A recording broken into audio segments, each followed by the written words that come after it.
Welcome to the Paul Bradbury podcast, which is a slice of the internet where we look at the realities of life in Croatia through the eyes of its most inspirational people. There is a sad reality that there is a lot of emigration in Croatia these days, as young people don't see any opportunity and they're forced to go elsewhere. A lot of people complain about this. There is another way. People who don't complain but decide to create their own luck. I'm really happy today to have my guest. She started her own business at the age of 17, left home as a teenager, then was featured in the Leader 30 Under 30 list, and was also featured in Forbes. She started her own company in the UK with €120. She sold it for considerably more than that recently, and she's probably one of the most positive and inspirational people I've met. She's also my best friend. We've known each other for a year or so. She's definitely changed the way I look at life. So, Barbara Maheshwari, welcome. Thank you, Paul. It's a really pleasure to be here, and I'm really glad that I can call you one of my best friends.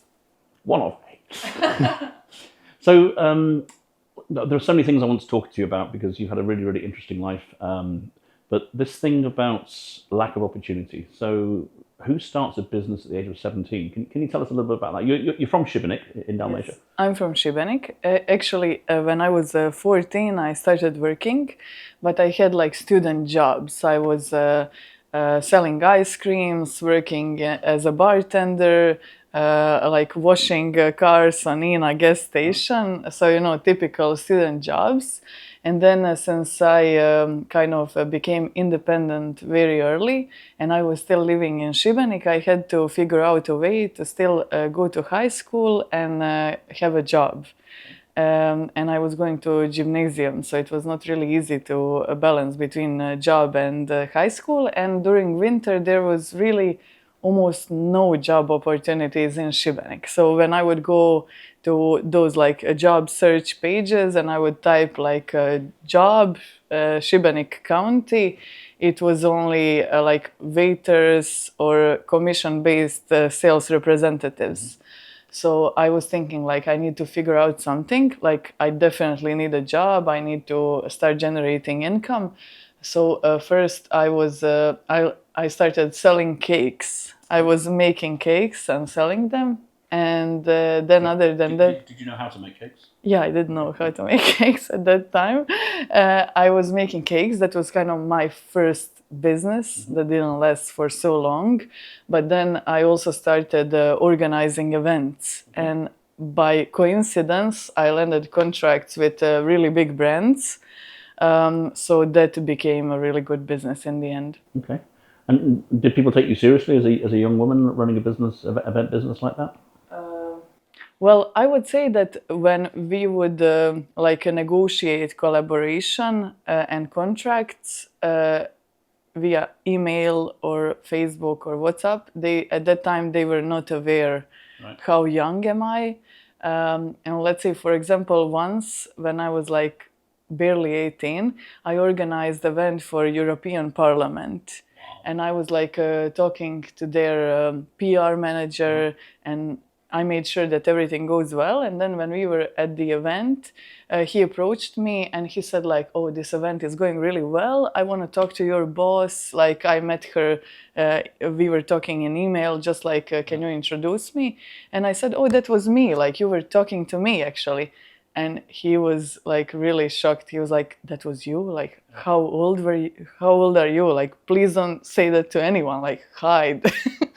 So I think like, people are not questioning much when they are talking to someone in email. They just think like you are probably older if you are offering these services and you are organizing everything. But everything would go well, so One of the things I've found with you is when you decide to do something, it just happens. You manage to get things organized. You make it look as though it's really easy, but like for a 17, 18-year-old organizing an event for the European Parliament, with no experience. How did you pull that off? I mean, to be honest, those situations where you don't know how to do something and then you get opportunity to do it and you believe in yourself that you will manage, like you will do your best and you will figure out how to do it.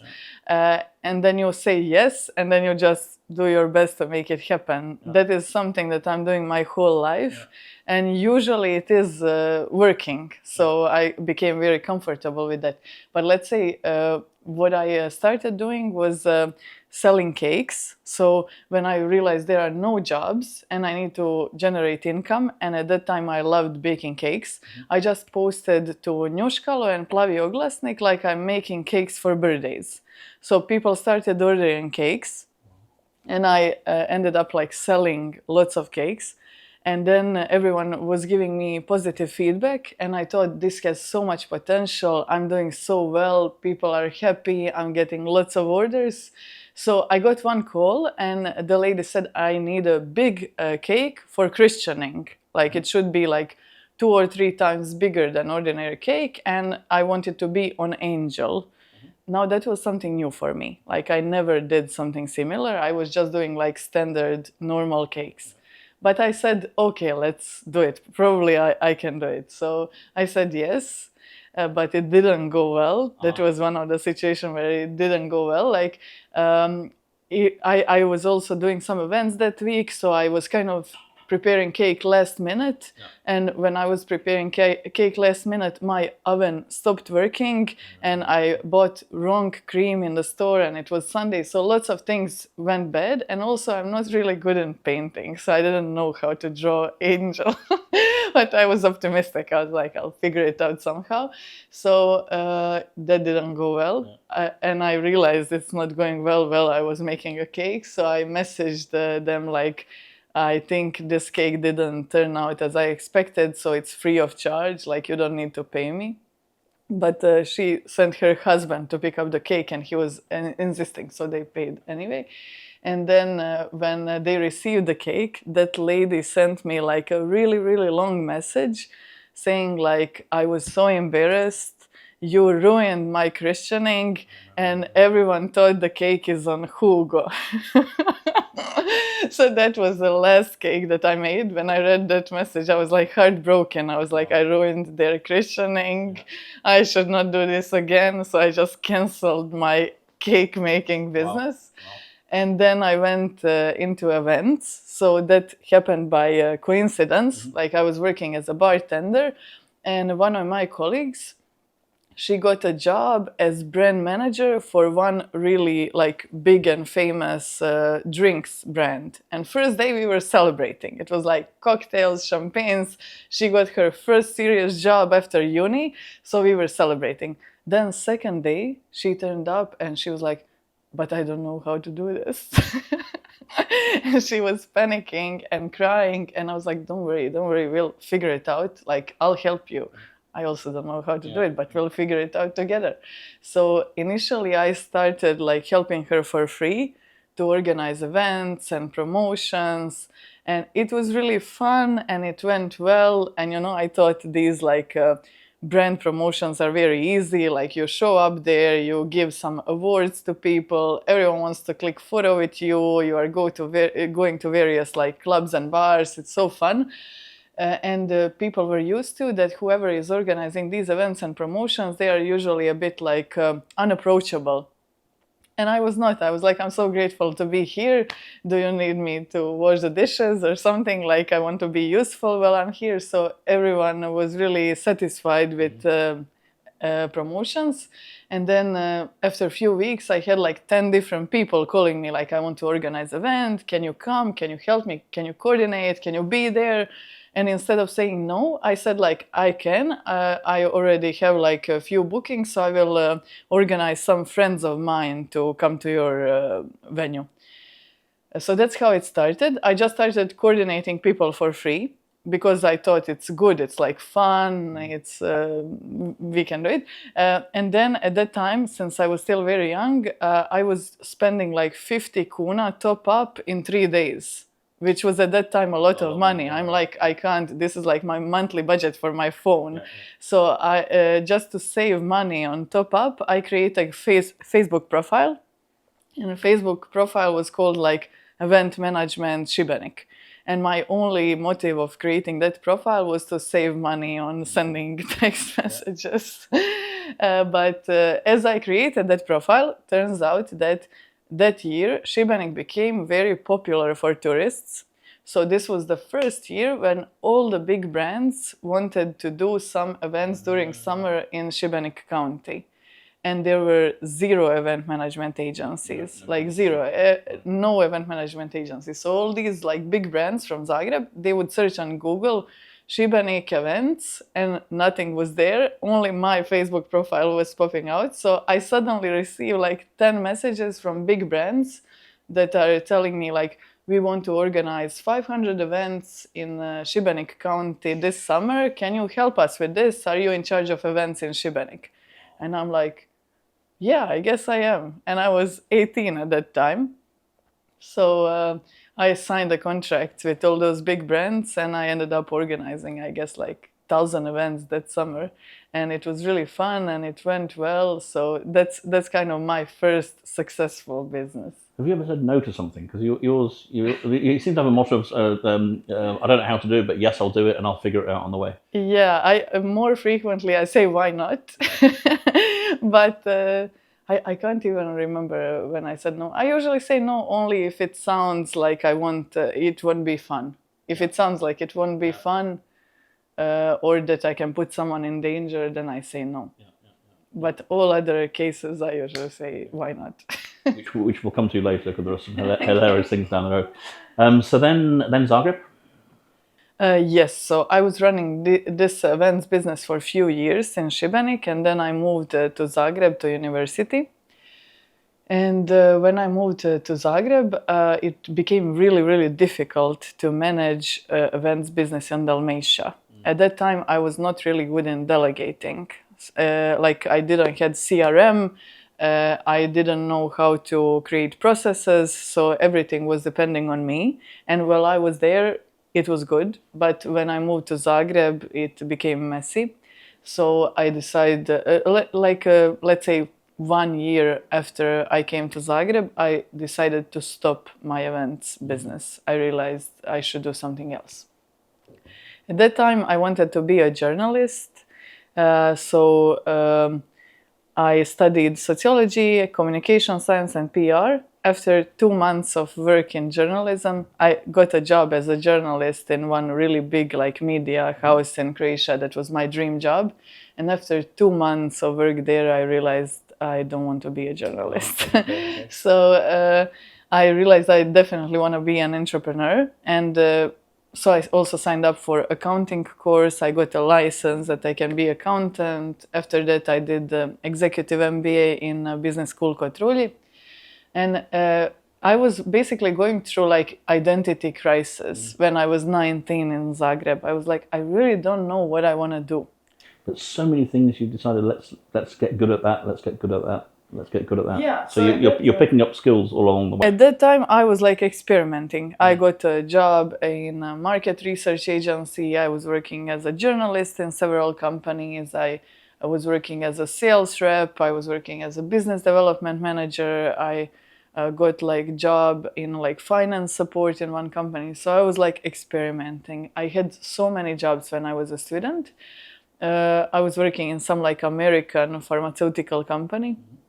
And I was really grateful. I was getting lots of skills and I was earning well. Like I was earning a lot of money for a student. I also was thinking how I wanted to travel more, but I was spending a lot of money while I was traveling. So I was searching on Google like how to travel without spending money.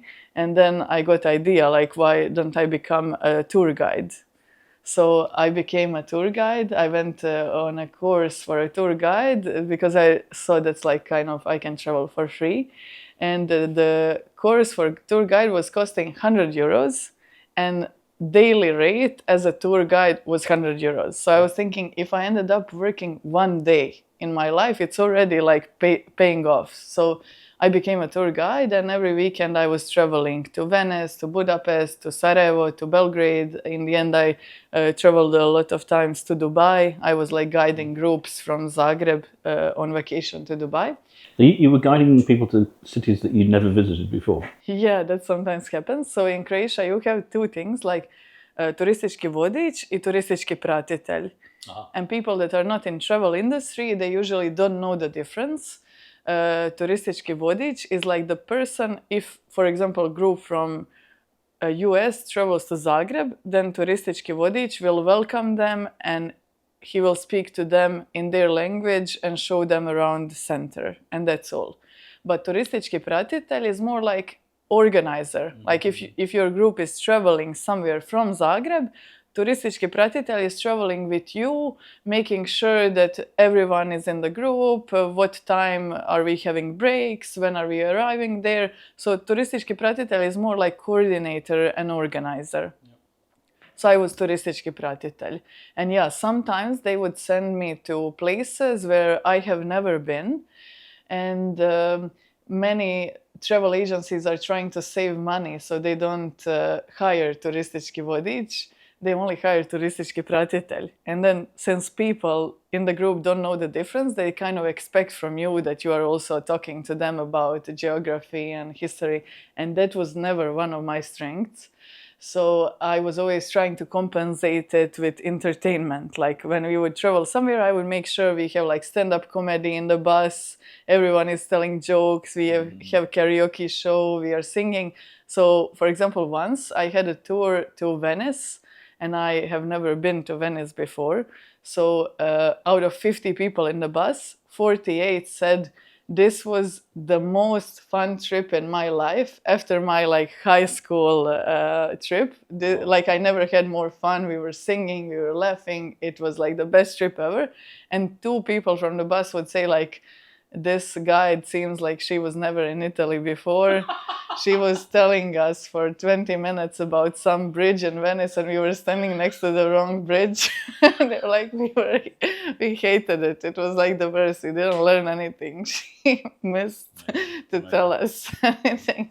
So yeah, it was kind of a mixed bag of experiences. I still think it was one of the best decisions ever because I really enjoyed that job. I love like traveling around. I love meeting new people. It was really fun. And then I was working as a business development manager for one IT company. And we were reselling hardwares to big companies. And that was going really well. And I think that was like in 2016. And even though it was 2016, that company had a policy of remote work. Because it was like 15, 20 people in the company. Most of them were family members. So everyone was really having like lots of trust. Everyone was doing their best and they were giving us lots of freedom. And we all had good results. So they said we can work remotely. So in 2016, I was working remotely. And that owner of the company was a bit like crazy, like in a positive way, like unusual. So one day I was coming to our monthly update meeting, and usually I would like report how many companies did I contact, how many orders did we receive. And this time he said, I have something new to tell you.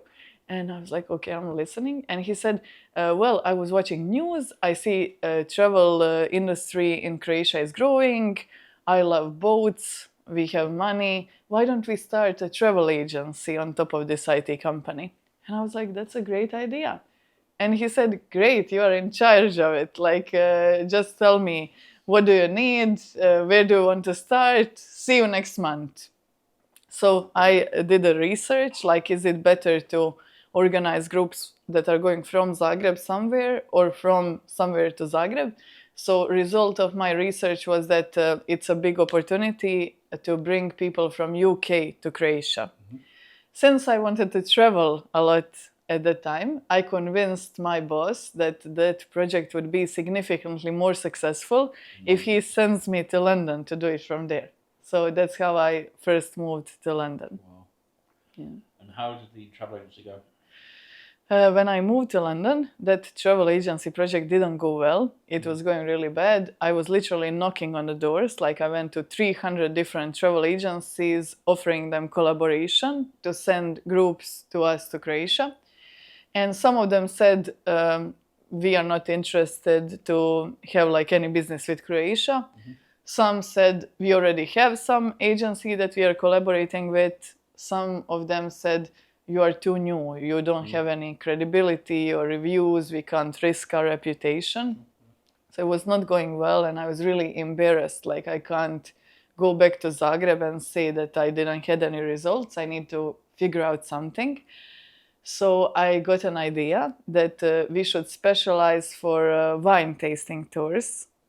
So then I convinced my boss to send me on a business assignment to attend all wine tasting events in London, to meet people there and to negotiate some collaboration. So he agreed to that. And I ended up going to all wine tastings in London and meeting organizers. So this time we offered to organizers of wine tasting tours in London to come for one free tour to Croatia to see how it goes. So yeah, I signed partnerships with all wine tasting organizers in London, and there it's really like big community. So some of them had like 20,000 people on their newsletter list. And it went well. They started sending us people. We even bought a boat in Croatia for those tours. So that was going really well. And while I was in London, I was going to lots of like business networking events. And let's say one day I was walking back from one event, and I saw board in front of some building that said like Friday 7 p.m. Free startups pitching event. And I look at my phone and it was like Friday 6:50. So it was happening in 10 minutes. And I'm like, why not? You know, I just went in that building, I joined the event, and I was sitting in the audience, and there was like 200 people in the room. And on the stage, like people who have business ideas were pitching them. They were presenting their ideas. And there was like 5 investors that were investing £100,000 in their business ideas. So I was thinking, this looks like I'm in some movie. Like I'm sitting in the audience, people are presenting their business ideas, and these investors will on the spot choose someone and they will invest 100K in that business. Like, I thought that's happening only in the movies. And I was actually there. I was so enthusiastic and thrilled to be there. And I was thinking, why I didn't know about this before, so that I can also present something. I always have business ideas. And then at that time, I was still very insecure about my English language. I was thinking, these British people, I can barely understand what they're saying. And when they hear me talking, they must be thinking my English is horrible. Like I was so embarrassed to speak.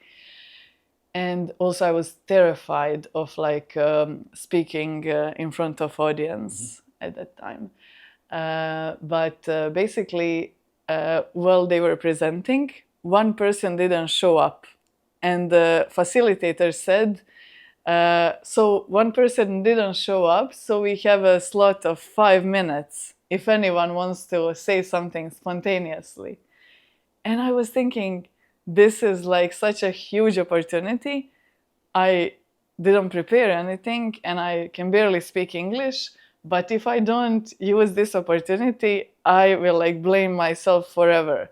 Then I was thinking, what is the worst case scenario? Like the worst case scenario is I go on the stage and I faint and I embarrass myself and everyone laughs at me. And I was thinking, I'll still feel better if I do that than if I continue sitting and I don't try.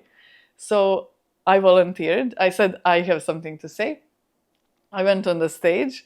On the way to the stage, I came up with some business idea. And I was talking about it. And I was really happy because I managed to speak in English in front of people. I didn't faint and it sounded okay. And I just thought that was like a breakthrough. I managed to do it. So I was very grateful for that. And then after the event, there was like a line of people. And I was thinking maybe they are distributing some free notebooks or something. I don't know what is happening. Let me go there and check. Turns out that line of people was like waiting to talk to me. They were all like, we heard your speech, we loved the idea. One person was like offering, maybe I can invest in your business. Other person was saying, I have similar business, maybe you can help me to resolve some problems that I have. It seems you have good ideas. So then from that event, I got like 10 different meetings and coffees with people to talk about their businesses. Or What was the idea? Do you remember? yeah, it was a celebrate divorce trips. It was platform for like organizing celebrate divorce trips and solo trips for Christmas. I came up with that. Ironically, that is something that I need now. I was ahead of the time, yeah. So that is how I started talking to many business owners in London, and I continued going to those kind of business events like few times a week. And I met so many business owners that were like having different problems in their business, and we would always brainstorm ideas how to resolve those problems, and then they would like the idea and they would offer me a project to continue working on it, to implement it. So that's how spontaneously I became a consultant in London, and I ended up working with like different startups on their ideas. Including a funeral director. Yes, one of those projects was a funeral business. Yeah, so some of those projects were, for example, I was restructuring a clinic for aesthetic surgery in Harley Street. One of the projects was like I was launching like a blockchain. I was launching a blockchain platform. One was like optimizing sales booking process for a really big charity organization in London, and the last one was setting up a franchise for a funeral business. And it's crazy how I got that project. So when I decided that I'm spontaneously becoming a consultant in London, I started my web page and I was writing a blog. And it had like lots of grammar mistakes, so it was not a great blog in English. And I think the only people who were reading that blog were probably my friend and my mother. Like it had like two viewers. But still, I was writing it. And one day I got like offer from a headhunter. So headhunter found me on LinkedIn, and they offered me a job to run a marketing agency that had office in London and office in Malta. And they were offering me operations manager role. And I already signed the contract. I accepted the offer, and we said that I will start working on Tuesday. I was supposed to travel to Istanbul during that few days, so I said I'll start working on Tuesday. In the meantime, I found that marketing agency has some developer girl from Split that works for them in London. I messaged her on LinkedIn. We met in London and we met for coffee at 7 p.m. That coffee became cocktails and we ended up clubbing until 3 a.m. So I already met my new colleague, and they had some board member who was partially owner of the company who lived in like Maldives. She was like living in Maldives, and she traveled to London so that she can mentor me like how to start. So everything was ready. Then on Friday I was taking like ride in underground, and I saw commercial, and commercial was for funeral business, and it was really crazy commercial. It was like boy and a girl on a sand beach. And initially you think they have like surfboard under their arm, but actually when you look at it better, they have like a casket, like a funeral casket, not a surfboard. And the commercial is like roasting hot temperatures, one-way trip, depart from anywhere, discounted cremation. So it was basically a commercial for a funeral. Then I saw a few more ads. For example, it looked like a commercial for aspirin. It's like some guy coughing, and you know that blue background, and it said like, do you feel headache? Do you feel pain in your lungs? You better start planning your own funeral. like don't leave anything unplanned. So the company was called Beyond Funerals, and I was clicking photos of this and I was sending it to my friend who was helping me in consulting. And I told her, this is such a brilliant marketing. I can't decide, is this like brilliant or are these guys just like crazy, like really crazy? And we were laughing a lot. We were like, this is such a brilliant marketing. So next morning, I'm waking up and I'm opening my LinkedIn.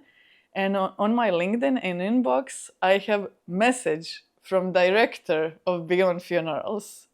And I'm like, in London, there are like million companies. There is no chance this is happening.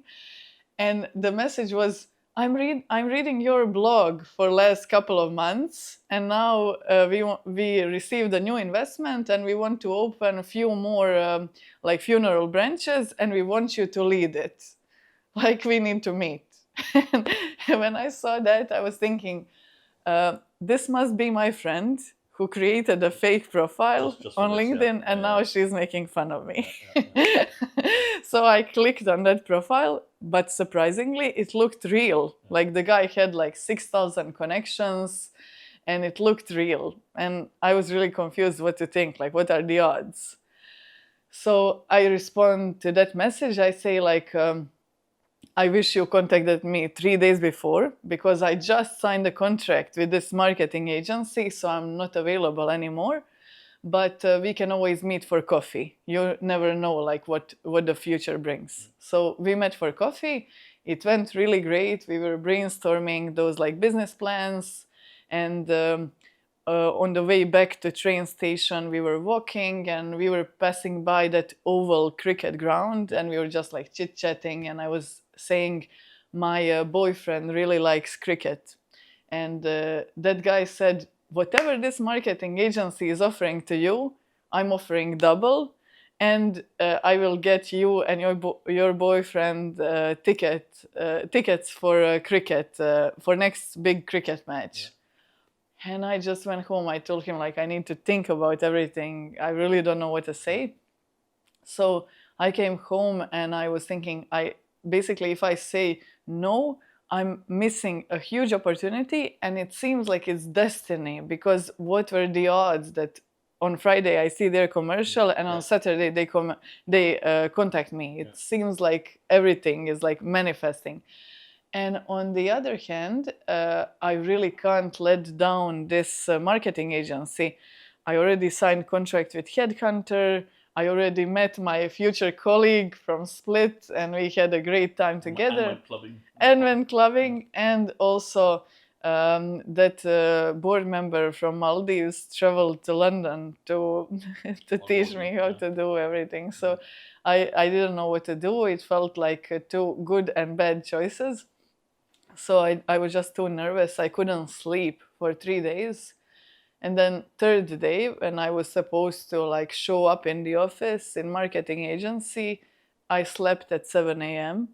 and I didn't show up.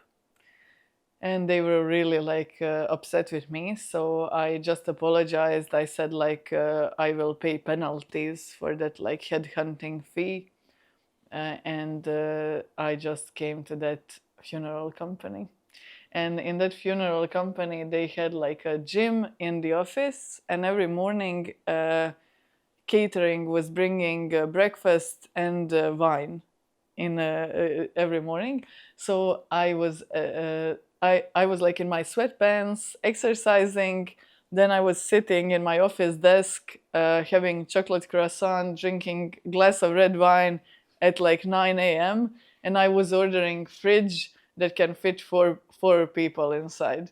And I was just thinking like, how did this become my life, like from yesterday? So a boyfriend who liked cricket became a quite important person in your life. He was from India. You thought he was a poor boy from India. Yes. I met one guy from India in London. And the first time when we agreed to go for drinks, he was waiting for me on one side of the London Bridge for 30 minutes, and I was waiting for him on the other side of London Bridge for 30 minutes. So long story short, he ended up becoming my husband. And now ex-husband. So Tell us about the wedding. Or the weddings. yeah, I often say to people, like, when we need to come up with some fun facts about us, I often say I got married 3 times, which is true, but for the same guy. So we had one wedding in Zagreb, just like small wedding for friends and family with matičar. Then we had a traditional wedding in Sibenik. It was around like 120 people. And then we had a big Indian wedding. We had like a private island for our wedding, and it was around, I don't know, 1,300 people. To be honest, I don't know how many people. It was like 1,300 or 1,500. I'm really not sure how many people was there. So it was a big traditional Indian wedding. And tell me about your experiences in India. Oh, that's a difficult one. India was really something unexpected. Like, from Croatian perspective, we usually envision India like some small country. India is actually big, like whole Europe. Like, you can travel from one side of India to other side of India and take like 4 hour long flight. It's a really big country, and it has more than 100 languages and cultures inside of India. So it was completely unexpected. And there are many good things about India. For example, people are very welcoming and warm and emotional, and I really love nature there. Like, nature is beautiful. So many like nice trees and flowers, and it's some sense of like peace. In a way, people in India really don't like to argue. So even if you have misunderstanding with someone or a car crash, they will never get upset. It will always be, okay, how can we find a way to make this work?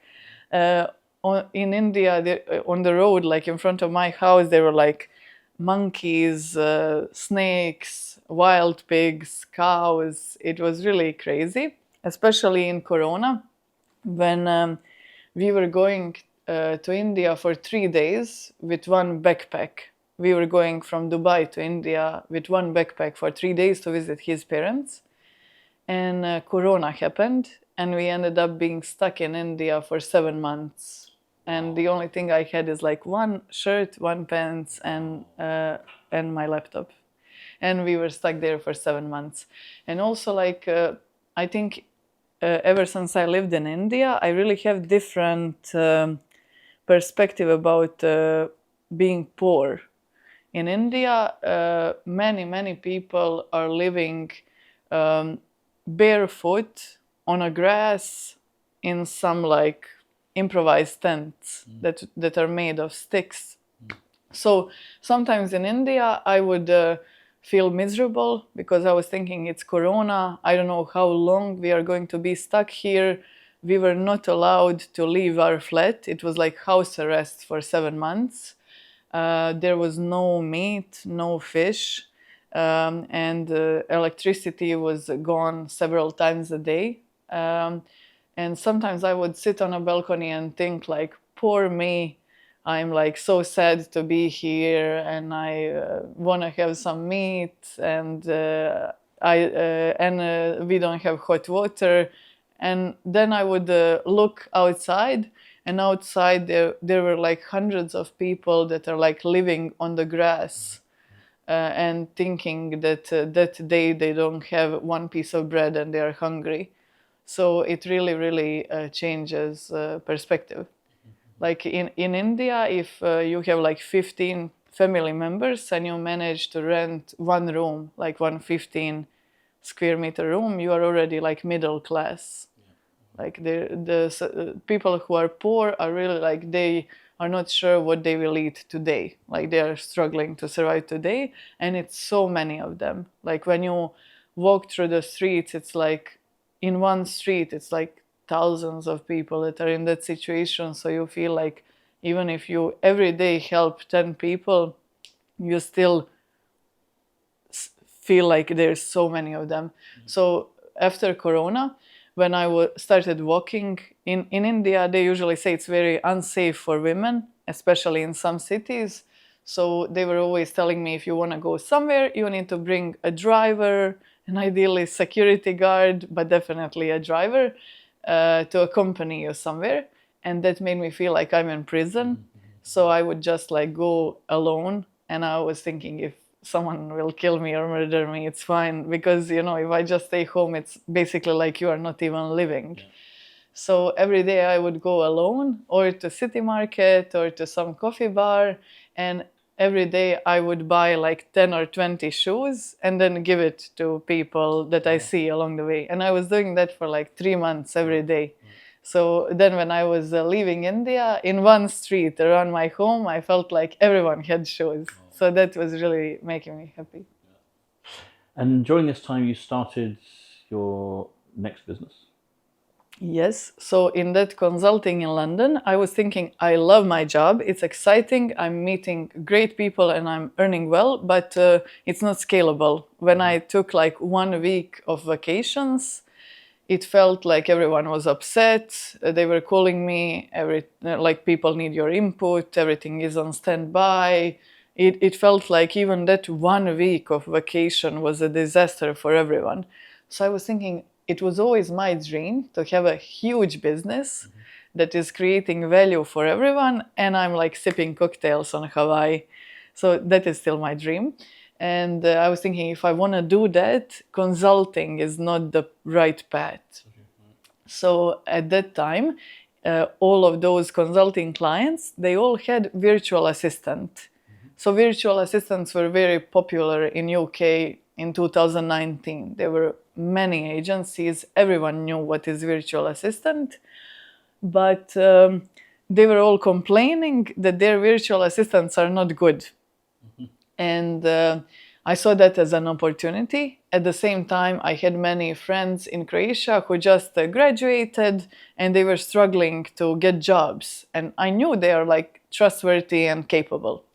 So I started connecting these entrepreneurs from UK who needed like remote admin or customer support or secretary with people from Croatia who were like struggling to get jobs or they wanted more flexibility. So it was win-win.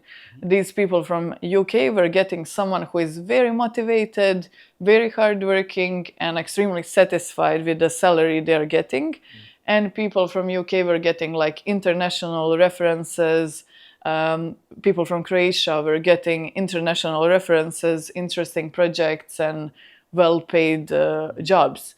So I launched this business, and actually. First time when I launched, it was still when I was working in consulting. It was before Corona. So at that time when I was working in consulting, I had money, but I didn't have time. So I hired some manager to run the project for 6 months. It ended up that I spent almost my whole savings, and her conclusion was, this is a bad business idea, no one is interested, and the project failed. So I spent my savings on her salary and on marketing. I got like bad feedback that no one is interested, that it's not a good idea. And also I was really shaken. What kind of consultant am I? Like I'm telling people how to run their business, and now I start my business and it fails in 6 months. So I was thinking I need to change something. And then Corona started and it was really bothering me. What did we do wrong? So I decided to start again, but just as a learning experience to see where did we get stuck, like which part of my plan was wrong. So I was working this time without any marketing budget, personally, on developing this like website for virtual assistants, on testing various offers and business models. And without any marketing, I was just like joining online networking events. I was writing content, recording videos, doing like direct outreach in email and on LinkedIn.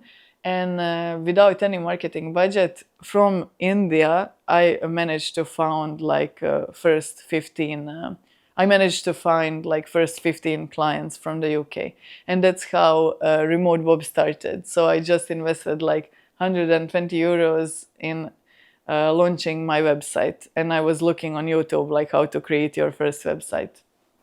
Wow. Okay, and then we move forward to a certain Facebook post, which is how we became friends. Things didn't really work out with your husband. Yes. And you had a very, I mean, you put this status on Facebook, and I was blown away by it, and that's why I contacted you, and that's how we first. That's how we became friends. Yeah. So I was with my husband for 8 years, and my life strategy is all or nothing. Like, it's spectacular. I love my job. I love my partner. I love my life, or I keep searching. That's how I live my life. Like, or it has to be brilliant, or I'll continue having fun until I find something that is brilliant. So I was with my husband for 8 years, and it was good. Like, it was a good marriage, and he is really good person. Like, he is so kind and gentle and peaceful, and he always has like good intentions and really, really pure soul. So I'm really grateful that I had like opportunity to be with him and to learn from him, and he had like so much impact on who I am today. But then in some things we were just very different. Like, he wanted to live in India, I wanted to live in Europe. I mean, we had different habits, we had different preferences, we had different life values, and sometimes it felt like if I do a very big compromise to meet halfway, and I step out of my comfort zone and I do something that is uncomfortable for me to be closer to him, and he does the same thing. So he does something that is not so natural to him, but it is a step to meeting halfway, and there is still a gap. Like, it sometimes felt just we are too different, and we tried talking about it many times, but we would never find a solution. Like, he would do his best, I would do my best, and still we wouldn't be able to meet halfway. Still there would be a gap. Like, we both did whatever we could to meet halfway, but we didn't manage to meet halfway. So when I was running business and I had to fire people, I learned that when you can't find halfway with someone and you can't get from that person what do you need, then soon you will become frustrated. And when you become frustrated, then communication will become disrespectful. So I was thinking, I learned that it's much better to stop and to cancel collaboration with your employee or with anyone in that stage when you realize you are too different and you can't find solution, but you still have that support and respect and love for each other. So that's how it happened. Like, I had some health issues. I do alternative healing. So I really believe that when we start having some health issues, it is our body telling us that we need to change something. And I was not sure, do I need to change my job or my husband?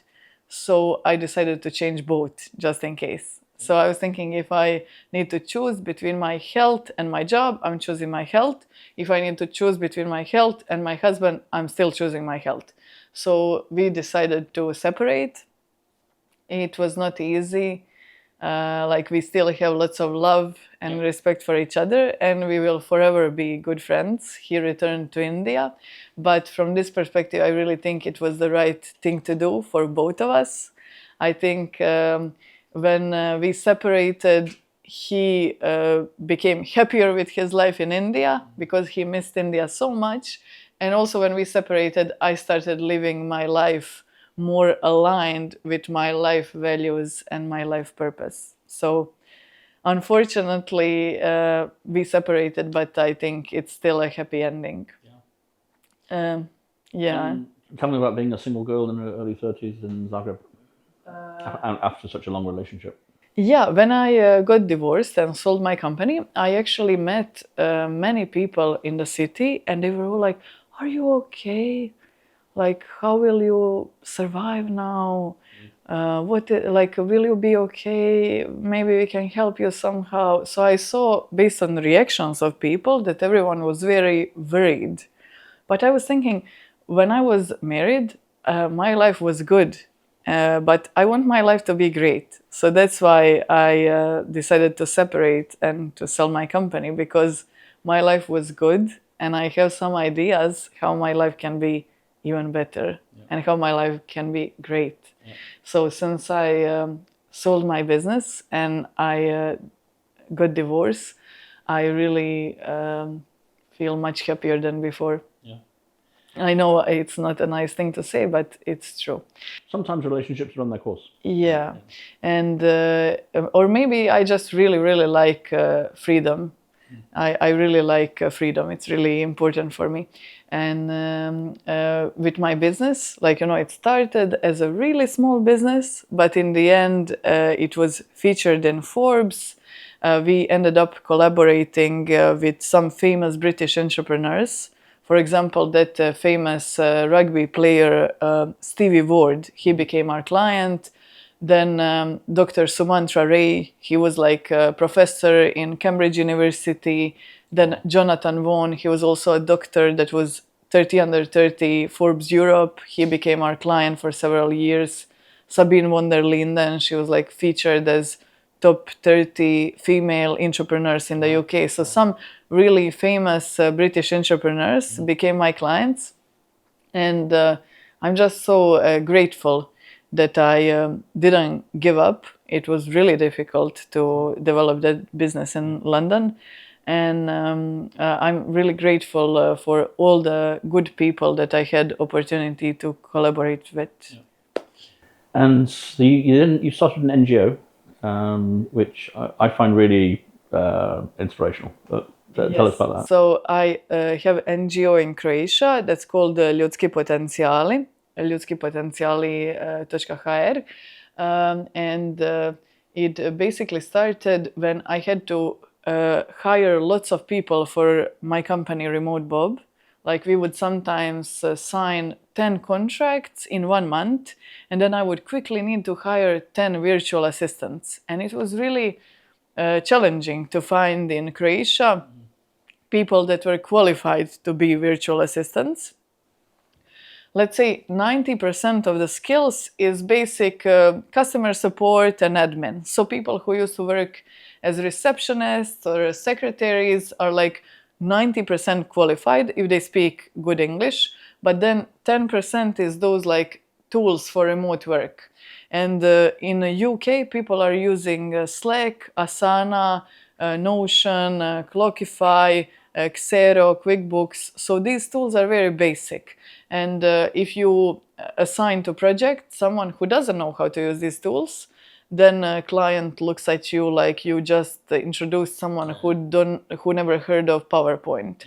So we can't do that. But it takes only like 10 days for people to learn these tools. It's really easy. So I started NGO so that we can educate people how to gain these skills to become qualified for remote jobs. So then I had like 4 courses. One was how to launch your business. Second one was how to get a new job in 10 weeks. Third one is how to find potential clients via LinkedIn outreach. LinkedIn outreach is something very simple. And with LinkedIn outreach strategy, my company generated like 500,000 euros in the last 3 years just by using this strategy. And anyone can learn how to do it in 1 week.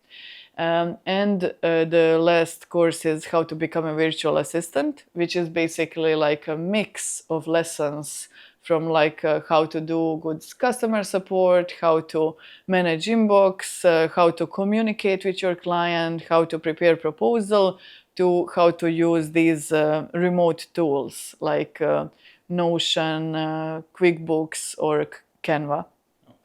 And now the latest challenge in NGO is we are running from September challenge fail 100 times until the end 2026.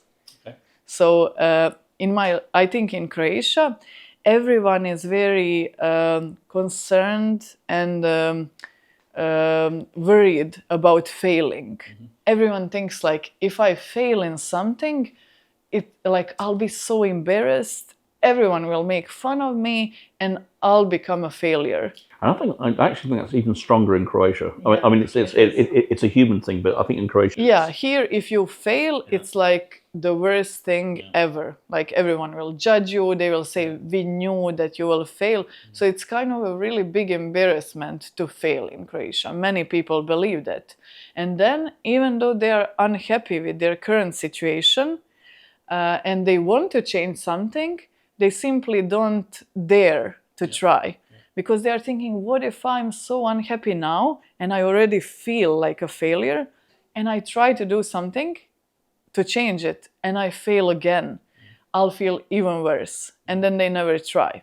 So even it happens to me that many times I say, by the end of this year, I will accomplish something or I will change something, and then I always postpone it. Maybe I'll do it tomorrow, sutra, malo sutra, and then I never start doing it. So before I used to feel like a failure, like I felt no one likes me, I'm feeling alone, I'm struggling with anxiety and depression, I'm constantly unhappy, everything seems difficult or impossible to achieve. And I really didn't feel good. But then I was thinking, so I felt like I'm at one point at the rock bottom, like when I was a teenager. And I felt, well, then it means I have nothing to lose. Like if I really have nothing, like I don't have any money, I don't know what to do, I don't have any friends, and I feel horrible, feels like the rock bottom. And I felt, well, at least I have nothing to lose. Like, whatever I do, it can't get much worse. So I started to just like have fun. I was thinking, at least if I have nothing to lose, I'm already at the rock bottom. I don't need to be scared of failing. I can just have fun. So I thought maybe I can at least become the person with most failures. I thought that will be fun. So, if I think I should message some celebrity for collaboration, what a crazy delusional idea is that? For sure I will fail, but I was thinking, why not? Let me just have some fun. Let's do it. Or I will message some person to have coffee with me, which I think like I admire that person so much, and they are so much out of my league, and there's no point of messaging them anyway. But then I was thinking, well, I'm anyway exploring failure, so let me do it. So I just started doing random things. Like I would send offer for collaboration to someone who I think is like unachievable, like completely unachievable, unrealistic. I would contact people to hang out with me that were way out of my league. And something surprisingly happened. Some people or some opportunities or some jobs that I was 100% sure that I'm not qualified and I have zero chance of succeeding. Surprisingly, they replied, yes. So I was thinking this opened so many opportunities for me. And also I believe like there is one difference between successful and unsuccessful people. So unsuccessful people, they try and they fail. And successful people, they fail and then they try again. So I think all successful people see failures as like, it's not the question, will I fail? For sure I will fail. Like everyone fails many times. But the question is, am I strong and persistent enough to keep failing until I learn or until I get lucky, and then eventually it changes? So now my perspective is like that. Now I fail daily. I embarrass myself. I fail. I do really like silly things. But every time when I fail, I just feel entertained. I always ask myself, like, what did I learn from this? like what good is this situation bringing for me? So ever since I changed my mindset and I stopped being afraid of failure, I started seeing a failure as some game or a learning experience, and I won't even say believe, but I know that whatever happens is happening for my highest good. Like whatever happens is happening for me, even if at this point it seems difficult or uncomfortable, it still has some purpose or a point that will bring something good for me later. So ever since I started looking at things like that, my life completely changed. I got so many opportunities. I had so much fun. I met so many brilliant people. So I decided to launch this challenge, fail 100 times until the end of 2026. So in September, we will have a group of 100 people. We will meet online on Zoom every Wednesday at 9 p.m. And 1 week we will be like setting goals or tasks or wishes that we all want to do. Then next week we will have assignments. What do we need to do about those challenges? Then next week we will have short interactive game or education about mindset and confidence. So it will be fun. And everyone who joins this challenge, fail 100 times by the end of 2026, will have many side effects. I would say some of the side effects are like you will stop being afraid of failure. If you fail, it will just become funny and fun. And you will learn something from every failure. And you will realize that every failure is just one step closer to your end goal. And it's funny how when you fail, people remember it for like 10 days. But now I had like hundreds of failures. No one is talking about them. I had hundreds of failures and maybe like 3 or 4 successful things that I did in my life. And everyone is talking about successful things. No one remembers those failures. And then also, by the time you try something 100 times, you invite for coffee someone who you wouldn't usually, or you email someone for collaboration who is like your dream client. Maybe some opportunities will open, maybe. And maybe you will gain more confidence and maybe you will feel more supported because at least you will realize that you are not alone feeling like this. You will have like community of people that are like supporting each other, comforting each other and celebrating each other's success. So I'm extremely excited about this Fail 100 challenge that we are starting in September. Let's just talk about your mindset because I think one of the biggest impacts you've had on my life has been what you describe as the poverty mindset, which I definitely had.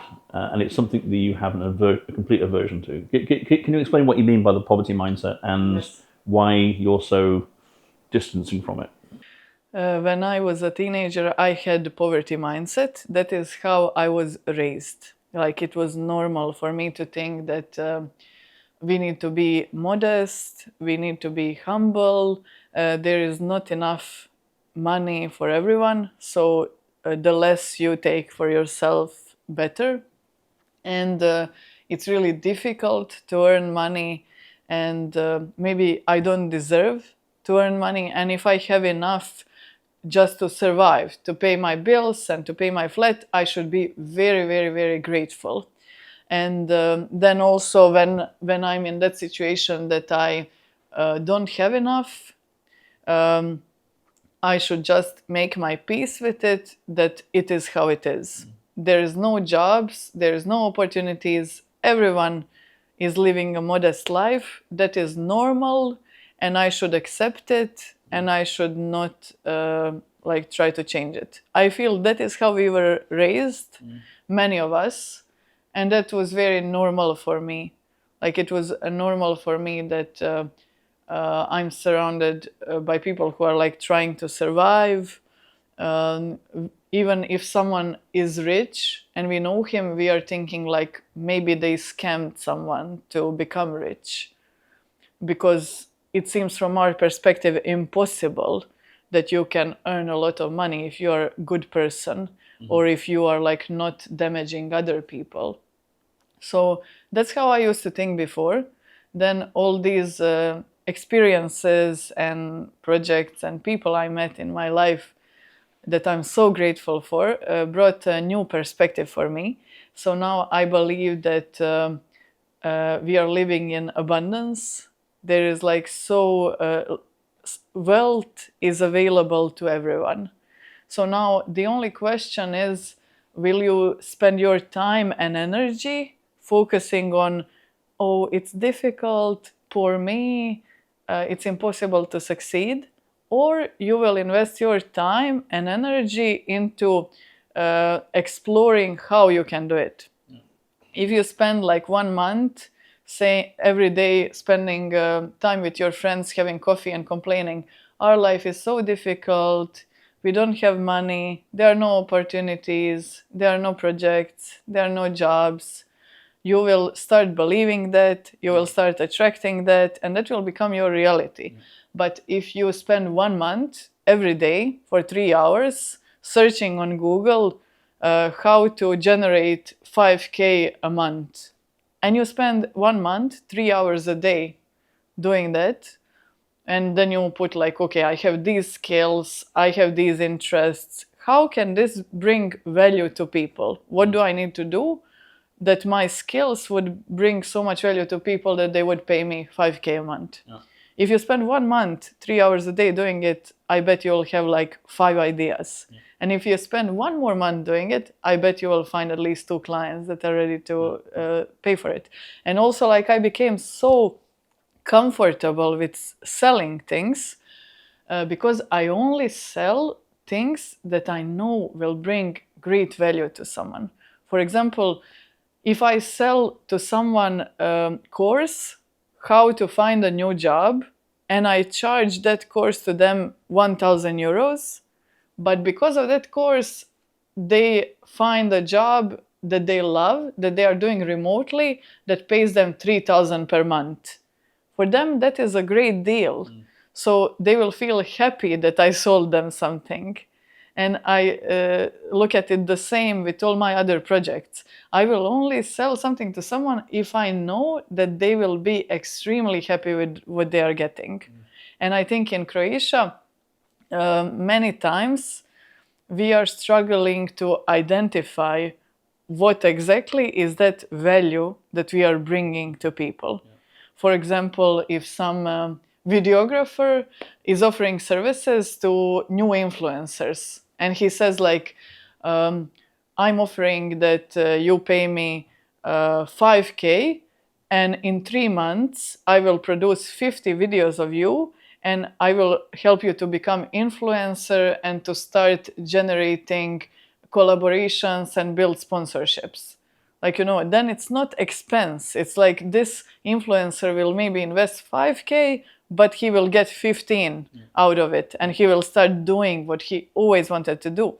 So it's just like based on our skills and interests and things that we love to do, we need to explore and search and invest time and energy. How can this become something that is bringing value to other people? Because if it is bringing value to other people, then it brings wealth. So now I really want to surround myself with people who believe that everything is possible, that we are living a brilliant life, and that we all deserve abundance.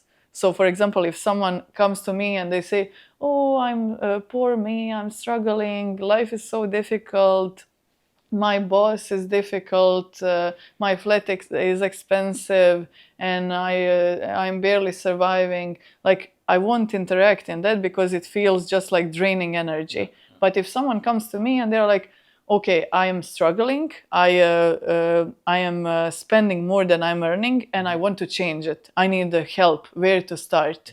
I decided to change this. I need to start earning double what I'm earning now. What's the first step? Can you help me? Then I'll be like, yes, let's work together. So I just think the most underestimated skill in life is asking right questions.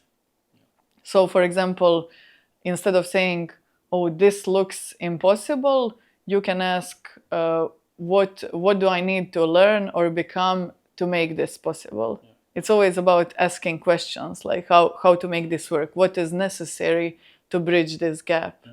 And since I started thinking like this, my life completely changed. And I also really think that manifestation works. Like our mind is like a magnet. If you think life is difficult, everything is impossible, that is what you attract. If you think everything is, it always like goes in my head on repeat, that sentence, the whole universe is conspiring in my favor. I often wake up and I just feel like for 30 minutes that sentence is like on repeat in my mind. And sometimes during the day or during the week, I do have many like challenges or uncomfortable situations, but I still keep thinking, what is this experience bringing for me? What is this teaching me? And how is this good for me? And I can't see it from this perspective. So I'm always thinking positively. What if you had advice for 17-year-old Barbara, what would it be? And how do you think 17-year-old Barbara would think about Barbara today? I think if when I had 17, if you showed me who I am today, from one perspective, I would be very proud and grateful and happy. But from one perspective, I would be disappointed because when I was 17, I expected that by the time when I'm 30, I'll be a billionaire. So from one perspective, I would be disappointed, but still I'm so like happy with my life now. And I'm thinking like the best is yet to come. I feel this was just the beginning of my like businesses and love and experiences in life. It's been like a really spectacular ride in every possible sense. Now I'm taking a very long vacation until September, or maybe next September if I don't get too bored. And after this vacation, I will definitely start or join a new business. And I feel that one might become a billion-dollar business. Yeah. So I am grateful. And what I would say to myself, I would say to myself that I am worthy, because at that time I was thinking like I'm nothing special. Like I really ne vrijedim, that was my belief, kao ne vrijedim, no one would hang out with me, or I don't deserve to have a good job. You know, that was how I was thinking at that time. And it took me really a lot, like many years, to realize that you are worthy. Like every one of us is worthy. And often people tell me, I really hope I'll become someone. But you already are someone. You are already someone very special. So I just wish that when I was younger, that I had perspective of like appreciating that and that feeling from inside of like strength and inner peace and some like faith that my life is so brilliant and it is becoming even more brilliant. That of like being worthy and believing that everything is possible. In school, they teach you that if you are not good in one thing, you will become a failure, which is so not true. You need to be good only in one thing. And that thing is usually something that you really love and you don't even feel it's difficult. Usually when we are good in something, it's very easy for us. For example, some people are good in communication, and then they don't see it as a skill because it comes naturally for them.